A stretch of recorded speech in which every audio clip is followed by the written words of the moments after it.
BFM Business, Good Morning Business, l'interview. Et à 8h18, je suis avec le PDG de SNCF Voyageurs, Christophe Fanichet, bonjour. Bonjour. Été sous haute tension pour la SNCF. Haute tension d'abord parce que ça marche super bien en termes de clientèle, plus 10% par rapport à l'avant-crise, par rapport à 2019, qui est la vraie année de référence. Plus 10%, déjà les Français se ruent sur les trains. Moi je dis que c'est une excellente nouvelle. Les Français ont envie de vacances, je crois. Ont envie de vacances en France. Et puis ils ont envie de vacances en France et ils ont envie de vacances en train. Et moi, je trouve que c'est une super nouvelle. C'est une super nouvelle, bien sûr, pour notre entreprise. Et j'aimerais qu'on le dise haut et fort. C'est une excellente nouvelle. Et puis, c'est aussi une excellente nouvelle pour le tourisme. Je pense que c'est un boom en France. Les Français restent en France. On a beaucoup de touristes qui viennent également.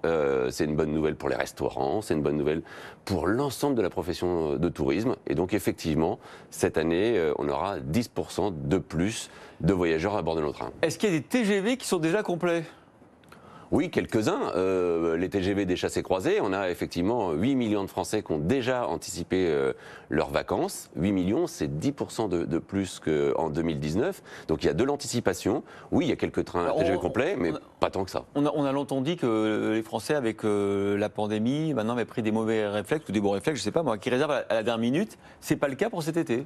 C'est pas du tout le cas pour cet été. Il y a une très forte anticipation et je dirais même que les Français ont plus anticipé en 2022 qu'ils l'avaient fait en 2019. Ah ouais. C'est vrai que 20 et 21 nous avaient habitués à pas d'anticipation, mais ça s'expliquait.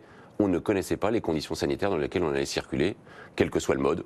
Maintenant, on le connaît et donc les Français ont largement anticipé. 8 millions de billets, comme je vous le disais à l'instant. Bon, 3 des 4 syndicats représentatifs de la SNCF appellent à la grève le 6 juillet. Mais ça va recommencer ? Aujourd'hui, c'est un préavis. Moi, d'abord, ce que je voudrais vous dire, c'est que tous les cheminots ont toujours été là pour les grands départs. Donc moi, j'ai entièrement confiance. Ils seront là pour ces grands départs. Et effectivement, je pense que dans toutes les grandes entreprises aujourd'hui, il y a le sujet du pouvoir d'achat qui est au cœur des discussions avec les organisations syndicales. C'est le cas aussi chez nous et c'est un travail qu'on fait au sein du groupe. En moyenne, vous avez fait des NAO. De combien les salaires doivent augmenter normalement cette année chez vous ? Je ne peux pas vous dire de combien ça va augmenter cette année, puisque c'est l'objet des négociations qu'on a au sein du groupe. Je peux vous dire, l'an dernier, elle était de l'ordre de 6 à 7%. Voilà. Mais vous n'avez pas encore négocié celle pour 2022 ? Celle de 2022, les NAO, ça se fait à la fin de l'année 2021 et on l'a fait pour 2022. Donc ça sera 2,7. Voilà. Bon. Et après, tous les ans, c'est la NAO, comme son nom l'indique, c'est donc annuel. Bon, est-ce que ça peut être révisé ? C'est-à-dire que on sait que l'État fait des coups de pouce. Ce matin, la loi pouvoir d'achat, on a déjà la confirmation qu'il y aurait 4% de hausse sur beaucoup de minima sociaux, sur les retraites de base.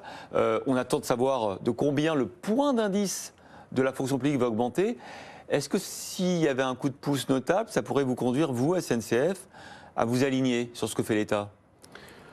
On est une entreprise et donc je pense comme toutes les autres entreprises, on va être attentif bien sûr au pouvoir d'achat de nos collaborateurs et c'est un travail qui est fait avec nos organisations syndicales, mais c'est pas ici que je vous donnerai l'ensemble des éléments. Vous me dites comme ce matin qu'un coup de pouce n'est pas exclu. On va bien sûr le regarder. On a regardé comme toutes les entreprises, on voit l'inflation et ce travail il est en train d'être fait avec le groupe. Mais est-ce que vous avez les moyens ? Est-ce qu'on a les moyens ? Ouais. Oui, une entreprise comme la nôtre, elle va regarder... À part le soutien de l'État et le fait que l'État pourra renflouer les caisses, est-ce que vous, en tant qu'entreprise, vous avez les moyens d'augmenter ? Alors, l'État ne renfloue pas les caisses.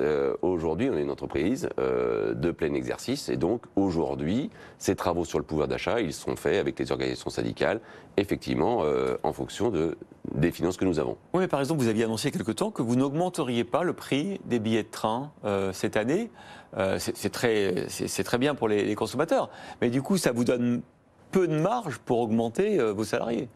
Oui, mais je vous ai dit à l'instant qu'on avait 10% de voyageurs supplémentaires. Ouais. Donc, ne donnez pas l'argument aux syndicats, là, vous leur donnez l'argument. Là. Non, ce que je dis surtout, c'est nous avons plus de voyageurs, c'est une bonne nouvelle pour une entreprise comme la nôtre. Voilà ce que je peux dire aujourd'hui. Bon, on verra dans les jours prochains. Absolument. Si la pression n'est pas trop forte pour vous. Comment se passe ? Redites-nous un peu combien de TGV vous faites rouler par jour, combien de trains vous faites rouler dans une journée ? Alors, combien on fait rouler de trains ?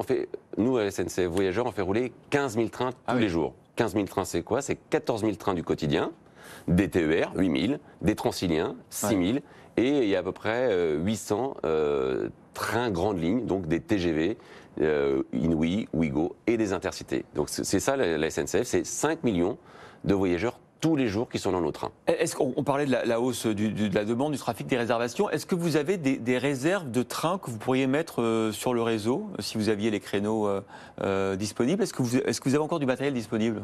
Alors, non, on n'a plus de matériel disponible. Ça fait depuis quelques semaines qu'on y travaille. Comme les Français, Ouais. les Français ont anticipé leur voyage. Ben, nous, on a anticipé leur appétit de train. Et donc, il y avait un seul mot d'ordre au sein de l'entreprise. Pas un seul train au garage. Tous les trains doivent circuler pour qu'il y ait des places pour tout le monde. Et d'ailleurs, on a ajouté 500 000 places supplémentaires pour cet été. En juillet-août, il y aura 500 000 places supplémentaires par rapport à 2019. Donc vous voyez, on a anticipé, pas un train au garage. Tous les trains seront de sortie, donc il n'y a pas de capacité supplémentaire. Tout est sur SNCF Connect. Alors dans les journaux de Good Morning Business, on a appris ce matin que la SNCF était le premier consommateur d'électricité en France. Alors est-ce que vous êtes touché par la hausse des prix de l'énergie, la hausse des prix de l'électricité? Comment faites-vous pour maîtriser vos coûts qui doivent flamber comme beaucoup d'entreprises, j'imagine? Alors, ça date pas de ce matin qu'on soit le premier consommateur. Non, mais je vous taquine un peu. Je vous taquine un peu. On s'en souvenait plus. Oui, on est le premier consommateur d'énergie électrique en France. On représente à peu près 10% de la consommation électrique industrielle. 10%. Et c'est 1 à 2% de la consommation électrique de l'ensemble électrique française. Ça, c'est le premier point. Nos trains, c'est, comme je vous le disais, 14 000 trains, c'est 50% de notre consommation. Et les 1000 trains longue distance, c'est les 50 autres pourcents. Comment on s'y prépare? Quand vous êtes le premier consommateur, quelle que soit la matière, et nous c'est l'énergie électrique, eh bien on anticipe. Cette énergie, elle a été achetée il y a 2 ans ou 3 ans. Et donc aujourd'hui, on a 85, 90, 95% de notre énergie qui est déjà achetée. Vous avez couvert en fait par des contrats. On s'est couvert par des contrats. Donc effectivement, la hausse va nous coûter quelques dizaines de millions d'euros. Mais ce que moi j'ai souhaité, c'est qu'elle ne soit pas répercutée sur les prix des billets. Donc il n'y aura pas d'augmentation des prix des billets cette année. Tout simplement parce qu'on veut être l'allié du climat. Tout le monde sait que le train, c'est le mode le plus écologique, l'électricité. Et le deuxième sujet, on va être l'allié du pouvoir d'achat. Vous le voyez bien, depuis 1 an, le carburant a augmenté de près de 50%. Nous, c'est 0%. L'an prochain, j'imagine que vous n'avez pas couvert entièrement le coût de l'électricité. Vous avez déjà mesuré le delta de hausse du prix de l'électricité sur votre compte d'exploitation? Oui, alors si je le faisais, une photographie, ça serait sans doute plusieurs centaines de millions d'euros supplémentaires sur nos comptes d'exploitation. Mais aujourd'hui, vu la fluctuation, je ne suis pas capable de vous dire de combien ce serait. Et puis vous n'avez pas que des trains électriques, vous avez des trains aussi qui roulent encore au diesel. Au diesel, hein. On en a quelques-uns. Notre objectif, c'est de sortir complètement du diesel avec, vous l'avez déjà vu ici sur ce plateau, on l'a présenté, l'hydrogène, les trains hybrides et les trains à batterie. Donc ça, c'est un de nos objectifs, sortir du diesel le plus rapidement possible pour être qu'avec des énergies vertes. Et puis, on achète aussi de l'énergie verte. L'énergie verte, pour nous, c'est par exemple l'éolien, et sur lesquels on s'engage sur 20 à 25 ans, par exemple, avec des contrats très clairs. D'accord. Un mot quand même de vie pratique, le Covid redémarre. On a tous des exemples autour de nous de gens qui ont le Covid. Alors, heureusement, ça a l'air d'être beaucoup moins grave que lors des vagues précédentes, mais quand même, est-ce que ça pourrait vous inciter à réintroduire le port du masque obligatoire dans les trains cet été ? Là-dessus, je vais être très clair. On va suivre les recommandations gouvernementales comme on a toujours fait. Et c'est, je pense, le plus sage pour chacune de nos entreprises. Ouais, donc on attend une décision des autorités sanitaires, savoir si c'est raisonnable ou pas, dans des jours de grand départ, par exemple, où les trains sont bondés. Ce qu'on voit déjà, c'est que, comme vous le savez, le masque, il est encore recommandé, en particulier pour les personnes fragiles. Et vous comme moi, quand on prend le train, on en voit quelques-unes. Aujourd'hui, ça reste recommandé. On suivra les recommandations. Bon, l'évolution à moyen terme et à long terme de votre activité, il y a un peu de concurrence qui est arrivée. Certaines lignes comme entre Lyon et Milan. Oui. Pas beaucoup d'autres concurrents sur les grandes lignes. Vous êtes tranquille. Comment ça se fait qu'on ne vienne pas davantage vous challenger ? Je ne vais pas répondre à cette question. Pour autant, c'est dommage. Mais ça veut dire d'abord, vous savez, quand vous avez peu de concurrence, ça veut dire que la qualité de service de notre entreprise, elle est au rendez-vous. Ou qu'il y a des freins à l'entrée. Il n'y a aucun frein à l'entrée. Franchement, il n'y a aucun frein à l'entrée. Vous avez effectivement un concurrent entre Paris-Milan qui est présent. Un opérateur italien. Et d'ailleurs, je profite de ce moment-là, les trains entre Paris et Milan, ils sont complets, aussi bien pour SNCF que pour mon concurrent. Donc il y a de la place pour tout le monde. Donc il y a de la place pour tout le monde. Et puis le deuxième sujet, c'est que quand vous mettez plus de trains, vous avez plus de voyageurs. Et c'est un des combats de notre entreprise, ce que dit Jean-Pierre Farandou. On souhaite multiplier par 2 le nombre de voyageurs à bord de nos trains.